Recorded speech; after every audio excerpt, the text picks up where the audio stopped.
श्रीगणेशाय नमः। कनकधारास्तोत्रम्। अङ्गं हरेर्पुलकभूषणमाश्रयन्ति भृङ्गाङ्गनेव मुकुलाभरणं त्वमालाम् अङ्गीकृताखिल विभूतिरपाङ्गलीला माङ्गल्यदास्तु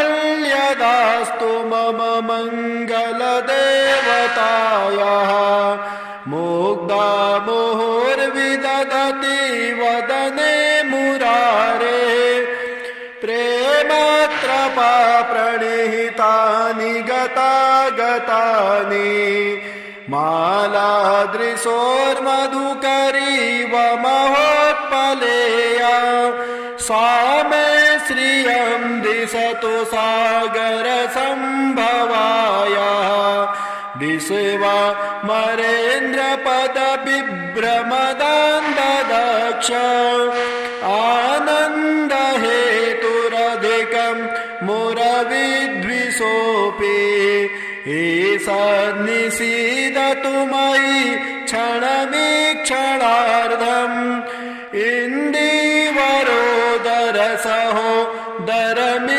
इन्दीवरोदरसहोदरमिन्दिरायाः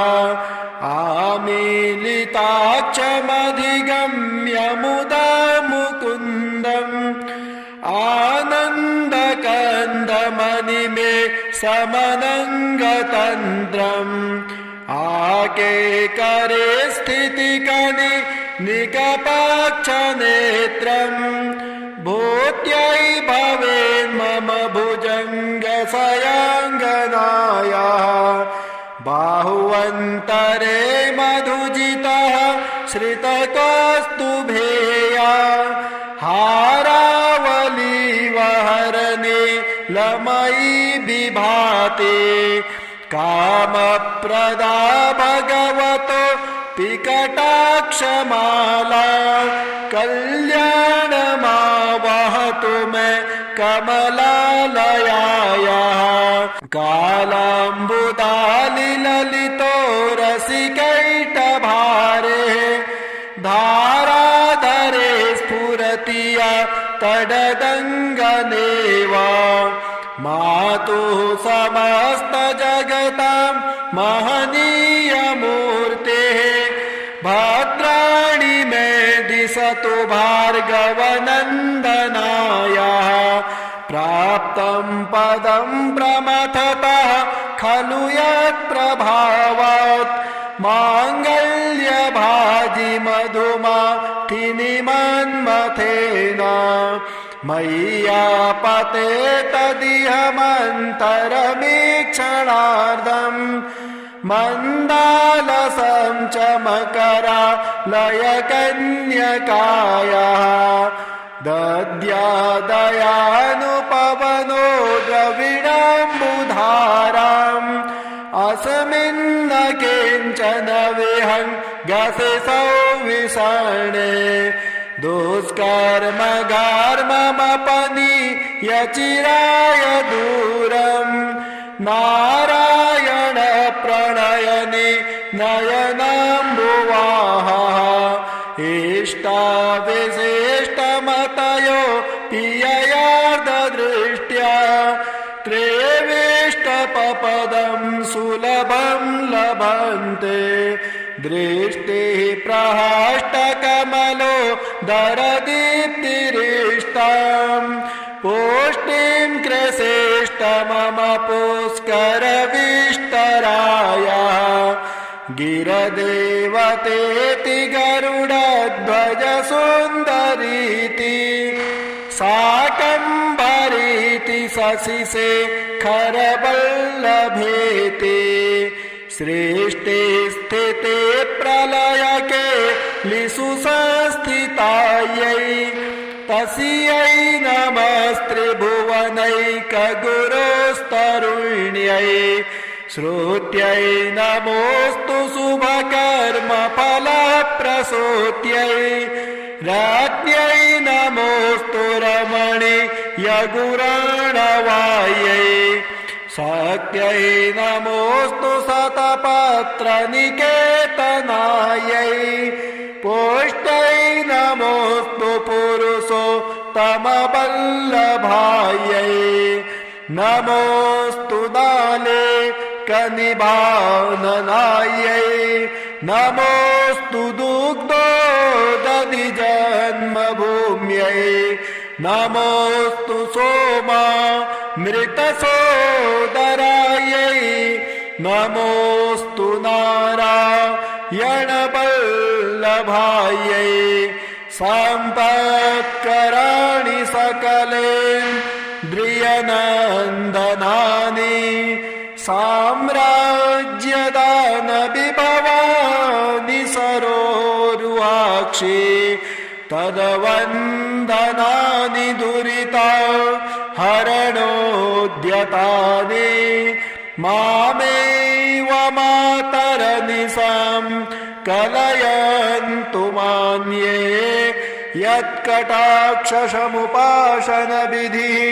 सेवकस्य सकलार्थसम्पदः शन्तनोति वचनाङ्गमानसौ त्वां मुरारी हृदयेश्वरे भजे सरसिजनिलये सरोजहस्ते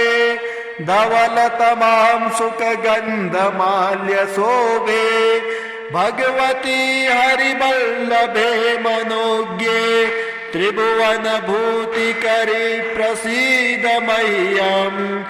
दिग्धस्थितिभे कनककुम्भमुखावसृष्टा स्वरवाहिनी विमलचारुजुलप्लुताङ्गीं प्रातर्नमामि जगतां जननीमशेषां लोकाधिनाथगृहिणी ममृताब्धिपुत्रीं कमले कमलाक्षवल्लभे त्वां करुणापूरितरङ्गितैरपाङ्गैः अवलोकय मामकिञ्चनानां प्रथमं पात्रं कृत्रिमं दयायाः स्तुवन्ति ये स्तुतिभिर्भूरिवहं त्रयेमये त्रिभुवनमातरं रमाम् गुणाधिकाराः गुरुतर भाग्यभागिनो भवन्ति ते भुवि बुधभावितास्याः नमोऽस्तु हेमाम्बुजपीठिकायै नमोऽस्तु भूमण्डलनायकायै नमोऽस्तु देवादिदयापरायै नमोऽस्तु सर्वाङ्गयुधवल्लभायै नमोऽस्तु देव्यै भृगुनन्दनायै नमोऽस्तु विष्णोरुरसिस्थितायै नमोऽस्तु लक्ष्म्यै कमलालयायै नमोऽस्तु दामोदरवल्लभायै नमोऽस्तु कान्त्यै कमलेक्षणायै नमोऽस्तु भूत्यै भुवनप्रसूत्यै नमोऽस्तु देवादिभिरर्चितायै नमोऽस्तु नन्दात्मजवल्लभायै देवे प्रसीद जगदेश्वरे लोकमाता कल्याणगात्रि कमले क्षणजीवनाथे दारिद्र्यभीतिहृदयं शरणागतं माम् आलोकय प्रतिदिनं सदयैरपाङ्गै सदरैरपाङ्गै श्रीसूक्तम् ॐ हिरण्यवर्णां हरिणीं सुवर्णरजतस्रजां चन्द्रां हिरण्यमयीं लक्ष्मीं जातवेदो आवह ताम् आवह जातवेदो लक्ष्मीमनपगामिनीं यस्यां हिरण्यं विन्देयं गामत्स्वं पुरुषानहम् अश्वपूर्वां रथमद्यां हस्तिनादप्रबोधिनीं श्रियं देवीमुपहुवये श्रीरमा देवी जुषतां कांसोऽस्मितां हिरण्यप्राकारां मार्द्रां ज्वलन्तीं तृप्तां तर्पयन्तीं पद्मे स्थितां पद्मवर्णां तामिहोपहुवये श्रियं चन्द्रां प्रभासां यशसा ज्वलन्तीं श्रियं लोके देवजुष्टामुदारां तां पद्मनेमिं शरणं प्रपद्ये अलक्ष्मीर्मैनस्य तां त्वां वृणे आदित्यवर्णे तपसोऽधिजातो वनस्पतिस्तौ वृक्षोत बिल्वः तस्य फलानि तपसानुदन्तुं मायान्तराह्याश्च बाह्या अलक्ष्मीः उपैतु मां देवसखः कीर्तिश्च मणिना सह प्रादुर्भूतोऽस्मि राष्ट्रेऽस्मिन् कीर्तिवृद्धिं ददातु मे क्षुत्पिपासामलां ज्येष्ठामलक्ष्मीं नाशयाम्यहम् अभूतिं समृद्धिं च सर्वां निर्णुद मे गृहात् गन्धद्वारां धुराधरसां नित्यपुष्टाङ्करेषिणीम् ईश्वरीं सर्वभूतानां तामिहोपहुवये श्रियं मनसः काममाकुतिं वाचा सत्यमसीमहि पशूनां रूपमह्नस्य मयि श्रीः श्रयतां यशः कर्दमेन प्रजा भूता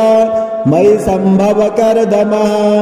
श्रियं वासय मे कुले मातरं पद्ममालिनीम् आपाश्रियन्तु स्निग्धानि चिकले तव समय गृहे निच देवीं मातरं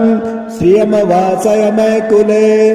आर्द्रां पुष्करणीं पुष्टिं पिङ्गलां पद्ममालिनीं चन्द्रामिरण्यमयीं लक्ष्मीं जातवेदो आवह आर्द्रां यः करणीं यष्टिं सुवर्णां हेममालिनीं सूर्यामिरण्यमयीं लक्ष्मीं जातवेदो आवह ताम आवह जातवेदो लक्ष्मीमनपगामिनीं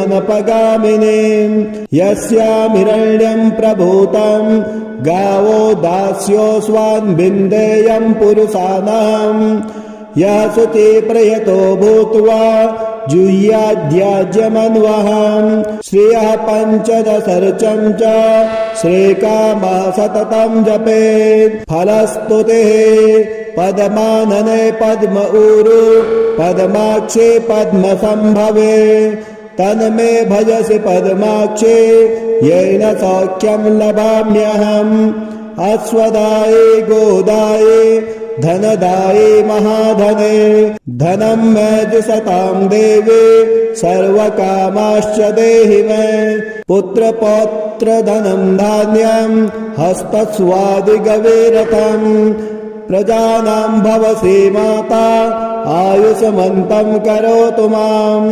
धनमग्निर्धनं वायुर्धनं सूर्यो धनं वसुः धनमिन्द्रो बृहस्पतिर्वरुणं धनमश्नुते वैनतेय सोमं पिबत पुत्रिः सोमं धनस्य सोमिनो मह्यं ददातु सोमिनः न क्रोधो न च मात्सर्यं न लोभो न शुभामते भवन्ते कृतपुण्यानां भक्त्या श्रीसूक्त जपेत् सदा वर्षन्तु ते विभावरे दिवो अभ्रस्य विद्युतः रोहन्तु सर्वबीजान्य ब्रह्मद्विषोज्जये पद्मप्रिये पद्मिने पद्महस्ते पद्मालये पद्मदलायताक्षे विश्वप्रिये विष्णुमनोनुकूले तत्पादपद्मं मयि सन्नधस्ता। ॐ श्रीगणेशाय नमः। कनकधारास्तोत्रम् अङ्गं हरेर्पुलकभूषणमाश्रयन्ति भृङ्गाङ्गनेव मुकुलाभरणं त्वमालाम् अङ्गीकृताखिल विभूतिरपाङ्गलीला माङ्गल्यदास्तु मम मङ्गलदेवतायाः मुग्धा मुहुर्विदधति वदने मुरारे प्रेमत्रपा प्रणिहितानि गतागतानि मालादृशोर्मधुकरीव महोत्पलेया सा मे श्रियं दिशतु सागरसम्भवायाः विश्वमरेन्द्रपदविभ्रमदान्ददक्ष आनन्दहेतुरधिकं मुरविद्विषोऽपि ईषन्निषीदतु मयि क्षणमीक्षणार्धम्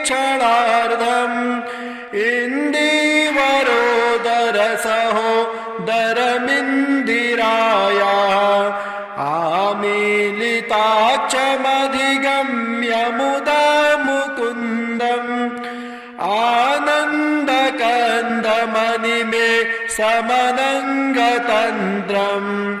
आकेकरे स्थितिकनि निकपाक्षनेत्रम्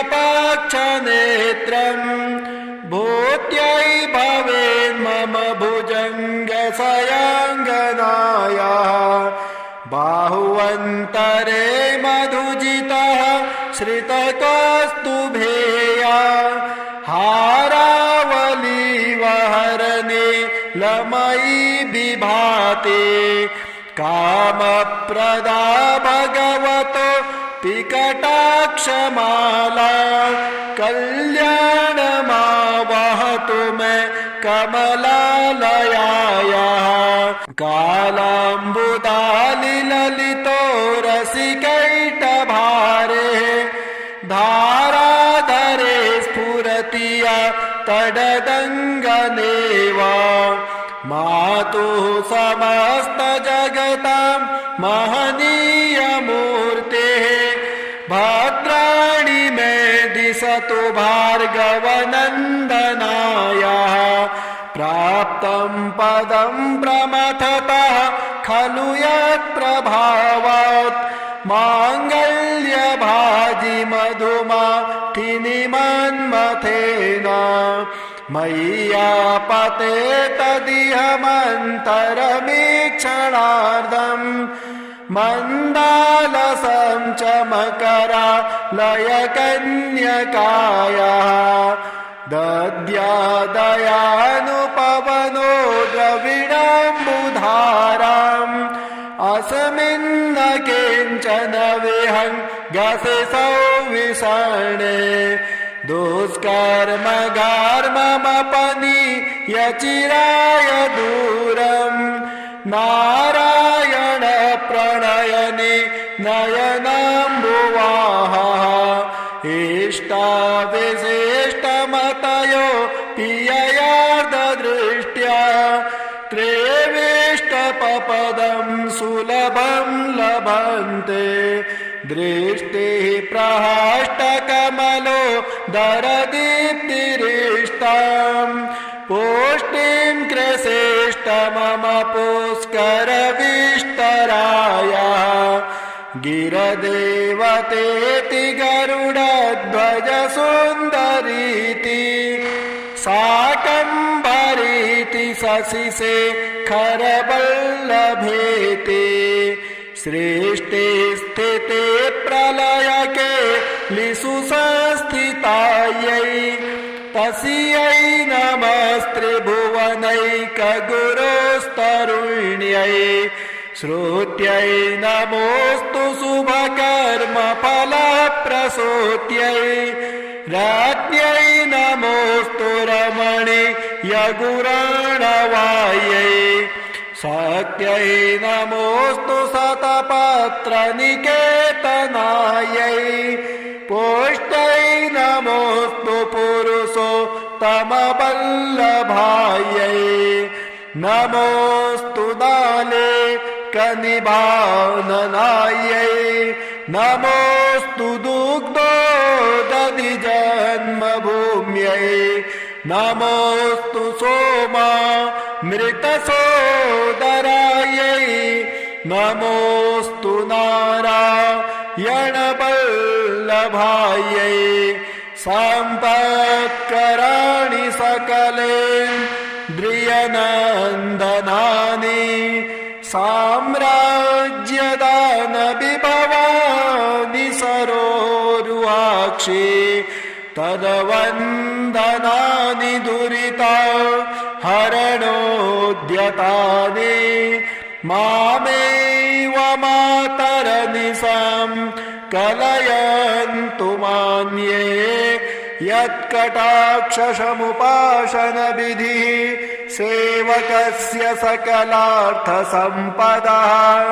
शन्तनोति वचनाङ्गमानसौ त्वां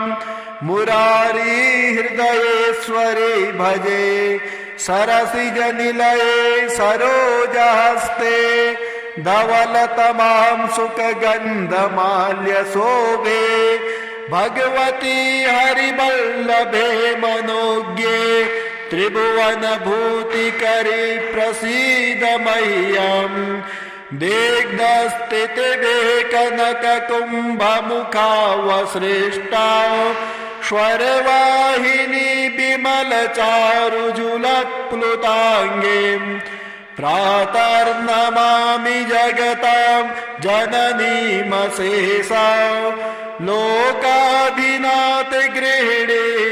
ममृताब्धिपुत्रीं कमले कमलाक्षवल्लभे त्वां करुणापूरितरङ्गितैरपाङ्गैः अवलोकय मामकिञ्चनानां प्रथमं पात्रं कृत्रिमं दयायाः स्तुवन्ति ये स्तुतिभिर्भूरिवहं त्रयेमये त्रिभुवनमातरं रमां गुणाधिकाराः गुरुतर भाग्यभागिनो भवन्ति ते भुवि बुधभावितास्याः नमोऽस्तु हेमाम्बुजपीठिकायै नमोऽस्तु भूमण्डलनायकायै नमोऽस्तु देवादिदयापरायै नमोऽस्तु सर्वाङ्गयुधवल्लभायै नमोऽस्तु देव्यै भृगुनन्दनायै नमोऽस्तु विष्णोरुरसिस्थितायै नमोऽस्तु लक्ष्म्यै कमलालयायै नमोऽस्तु दामोदरवल्लभायै नमोऽस्तु कान्त्यै कमलेक्षणायै नमोऽस्तु भूत्यै भुवनप्रसूत्यै नमोऽस्तु देवादिभिरर्चितायै नमोऽस्तु नन्दात्मजवल्लभायै देवे प्रसीद जगदेश्वरि लोकमाता कल्याणगात्रि कमले क्षणजीवनाथे दारिद्र्यभीतिहृदयं शरणागतं माम् आलोकयत् प्रतिदिनं सदरैरपाङ्गै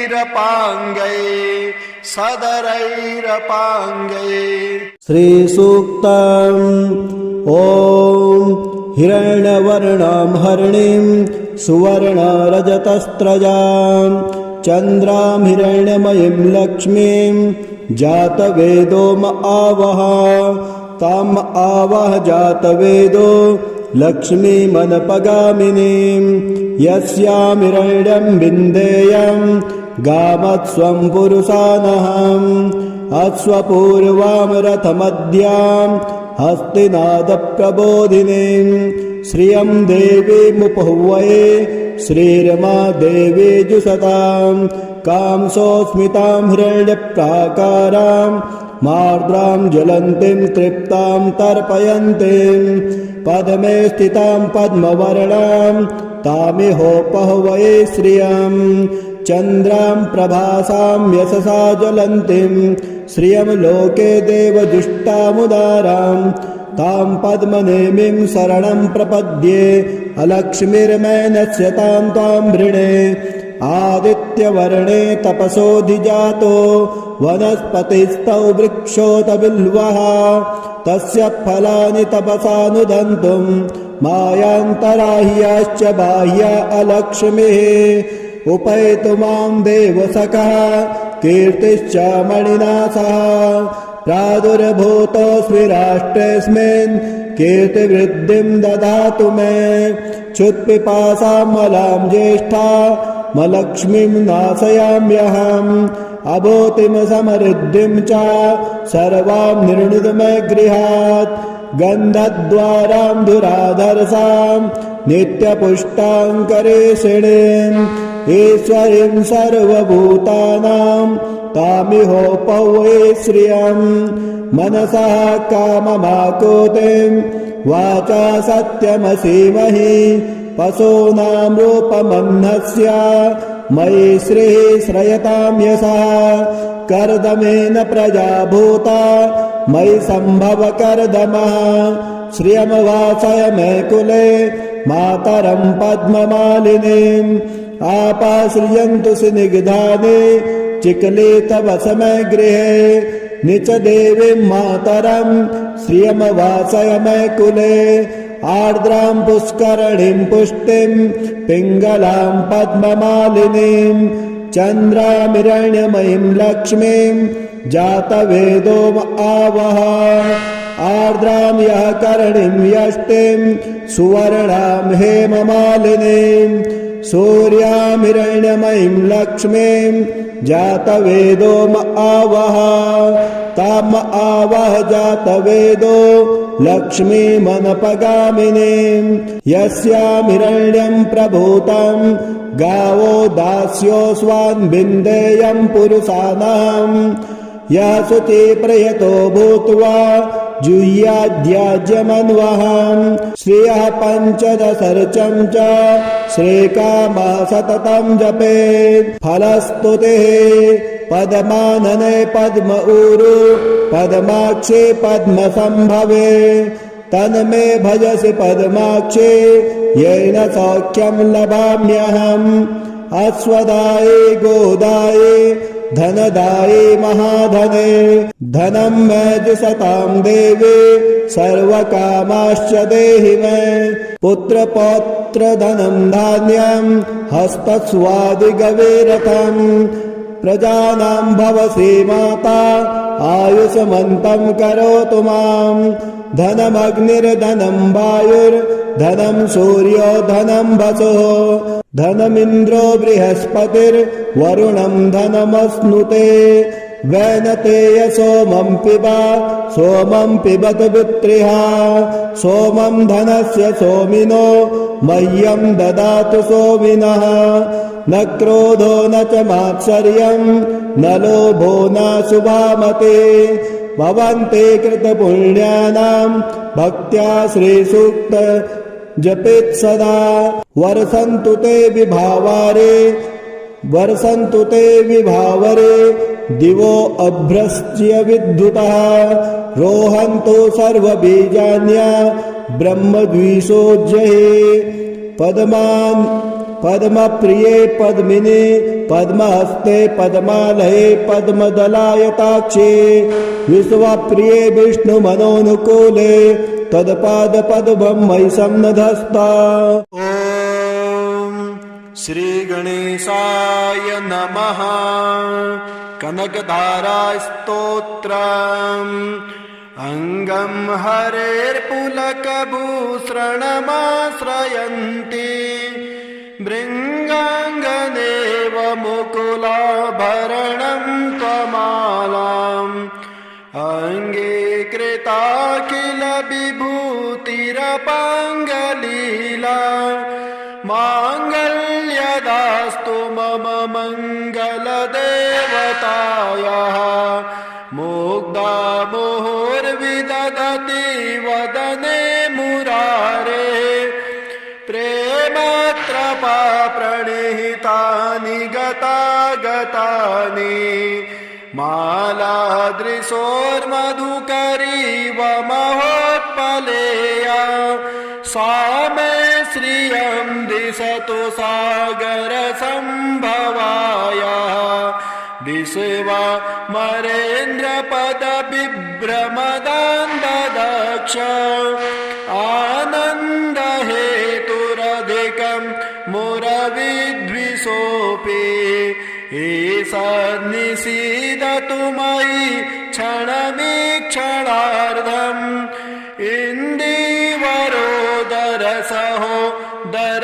इन्दीवरोदरसहोदरमिन्दिराया आमीलिताक्षमधिगम्य मुदा मुकुन्दम् आनन्दकन्दमणिमे समनङ्गतन्त्रम् आकेकरे स्थितिकनि निकपाक्षनेत्रम् भूत्यै भवेन्मम भुजङ्गशयाङ्गनाया बाहुवन्तरे मधुजितः श्रितकौस्तुभेया हारावलीवहरणे लमयी विभाति कामप्रदा भगवतो पिकटाक्षमाला कल्याणमावहतु मे कमलालयाया कालाम्बुदालिललितो रसिकैटभारे धाराधरे स्फुरति या तडदङ्गनेवा मातुः समस्तजगतां महनीयमूर्तेः भद्राणि मे दिशतु भार्गवनन्दनाया प्राप्तं पदं प्रमथतः खलु यत्प्रभावात् माङ्गल्यभाजि मधुमाथिनि मन्मथेन मय्यापते तदिहमन्तरमीक्षणार्धम् मन्दालसं च मकरालयकन्यकाया दद्यादयानुपवनो द्रविणाम्बुधाराम् अस्मिन्न किञ्चन विहङ्गसि सौविषणे दुष्कर्मगार्ममपनीयचिराय दूरम् नारायण प्रणयनि नयनाम्बुवाः इष्टाविशिष्टमतयो पिययार्धदृष्ट्या त्रेविष्टपपदं सुलभं लभन्ते दृष्टिः प्रहष्टकमलो दरदीप्तिरिष्टाम् पुष्टिं कृशेष्ट मम पुष्करविष्टराया गिरदेवतेति गरुडध्वज सुन्दरीति शाकम्भरीति शशिशेखरवल्लभेति सृष्टि स्थिते प्रलयके लिषु संस्थितायै तस्यै नमस्त्रिभुवनैकगुरोस्तरुण्यै श्रुत्यै नमोऽस्तु शुभकर्मफलप्रसूत्यै राज्ञै नमोऽस्तु रमणीयगुराणवायै शक्त्यै नमोऽस्तु शतपत्रनिकेतनायै पुष्ट्यै नमोऽस्तु पुरुषोत्तमवल्लभायै नमोऽस्तु दाले कनिभाननायै नमोऽस्तु दुग्धोदधिजन्मभूम्यै नमोऽस्तु सोमा मृतसोदरायै नमोऽस्तु नारायणवल्लभायै सम्पत्कराणि सकलेन्द्रियनन्दनानि साम्राज्यदानविभवानि सरोरुहाक्षि तद्वन्दनानि दुरिता हरणोद्यतानि मामेव मातरनिशां कलयन्तु मान्ये यत्कटाक्षसमुपासनविधिः सेवकस्य सकलार्थसम्पदः शन्तनोति वचनाङ्गमानसौ त्वां मुरारी हृदयेश्वरे भजे सरसिजनिलये सरोजहस्ते धवलतमां सुखगन्धमाल्यशोभे भगवती हरिवल्लभे मनोज्ञे त्रिभुवनभूतिकरे प्रसीद मह्यम् दिग्धस्थितिभे कनककुम्भमुखावसृष्टा स्वरवाहिनी विमलचारुजुलप्लुताङ्गीं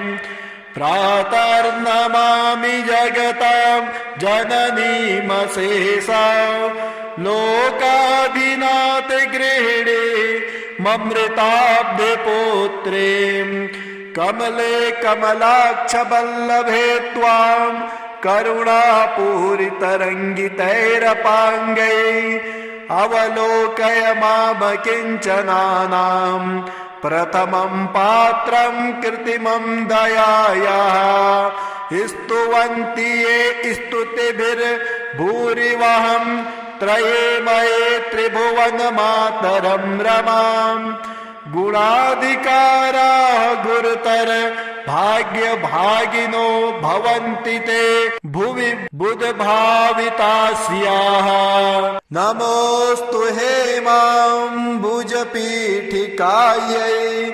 नमोऽस्तु भूमण्डलनायकायै नमोऽस्तु देवादिदयापरायै नमोऽस्तु सर्वाङ्गयुधवल्लभायै नमोऽस्तु देव्यै भृगुनन्दनायै नमोऽस्तु विष्णोरुरसिस्थितायै नमोऽस्तु लक्ष्म्यै कमलालयायै नमोऽस्तु दामोदरवल्लभायै नमोऽस्तु कान्त्यै कमलेक्षणायै नमोऽस्तु भूत्यै भुवनप्रसूत्यै नमोऽस्तु देवादिभिरर्चितायै नमोऽस्तु नन्दात्मजवल्लभायै देवे प्रसीद जगदेश्वरे लोकमाता कल्याणगात्रि कमले क्षणजीवनाथे दारिद्र्यभीतिहृदयं शरणागतं माम् आलोकयत् प्रतिदिनं सदरैरपाङ्गै श्रीसूक्तम् ॐ हिरण्यवर्णां हरिणीं सुवर्णरजतस्रजां चन्द्रां हिरण्यमयीं लक्ष्मीं जातवेदो आवह ताम् आवह जातवेदो लक्ष्मीमनपगामिनीं यस्यां हिरण्यं विन्देयं गामत्स्वं पुरुषानहम् अश्वपूर्वां रथमद्यां हस्तिनादप्रबोधिनीं श्रियं देवीमुपहुवये श्रीरमा देवी जुषतां कांसोऽस्मितां हिरण्यप्राकारां मार्द्रां ज्वलन्तीं तृप्तां तर्पयन्तीं पद्मे स्थितां पद्मवर्णां तामिहोपहुवये श्रियं चन्द्रां प्रभासां यशसा ज्वलन्तीं श्रियं लोके देवजुष्टामुदारां तां पद्मनेमिं शरणं प्रपद्ये अलक्ष्मीर्मैनस्य तां त्वां वृणे आदित्यवर्णे तपसोऽधिजातो वनस्पतिस्तौ वृक्षोत बिल्वः तस्य फलानि तपसानुदन्तुं मायान्तराह्याश्च बाह्या अलक्ष्मीः उपैतु मां देवसखः कीर्तिश्च मणिना सह प्रादुर्भूतोऽस्मि राष्ट्रेऽस्मिन् कीर्तिवृद्धिं ददातु मे क्षुत्पिपासामलां ज्येष्ठा मलक्ष्मीं नाशयाम्यहम् अभूतिं समृद्धिं च सर्वां निर्णुद मे गृहात् गन्धद्वारां धुराधरसां नित्यपुष्टाङ्करेषिणीम् ईश्वरीं सर्वभूतानां तामिहोपवै श्रियम् मनसः काममाकुतिं वाचा सत्यमसीमहि पशूनां रूपमन्नस्य मयि श्रीः श्रयतां यशः कर्दमेन प्रजा भूता मयि सम्भव कर्दमः श्रियमवासय मे कुले मातरं पद्ममालिनीम् आपाश्रियन्तु स्निग्धानि चिकले तव समय गृहे निच देवीं मातरं श्रियमवासय मे कुले आर्द्रां पुष्करणीं पुष्टिं पिङ्गलां पद्ममालिनीं चन्द्रामिरण्यमयीं लक्ष्मीं जातवेदो आवह आर्द्रां यः करणीं यष्टिं सुवर्णां हेममालिनीं सूर्यामिरण्यमयीं लक्ष्मीं जातवेदो आवह ताम आवह जातवेदो लक्ष्मीमनपगामिनीं यस्यामिरण्यं प्रभूतं गावो दास्योऽस्वान् विन्देयं पुरुषाणां यः शुचिप्रयतो भूत्वा जुह्याद्याज्यमन्वहम् श्रियः पञ्चदशर्चं च श्रीकामः सततं जपेत् फलस्तुतिः पद्मानने पद्म ऊरु पद्माक्षे पद्मसम्भवे तन्मे भजसि पद्माक्षे येन सौख्यं लभाम्यहम्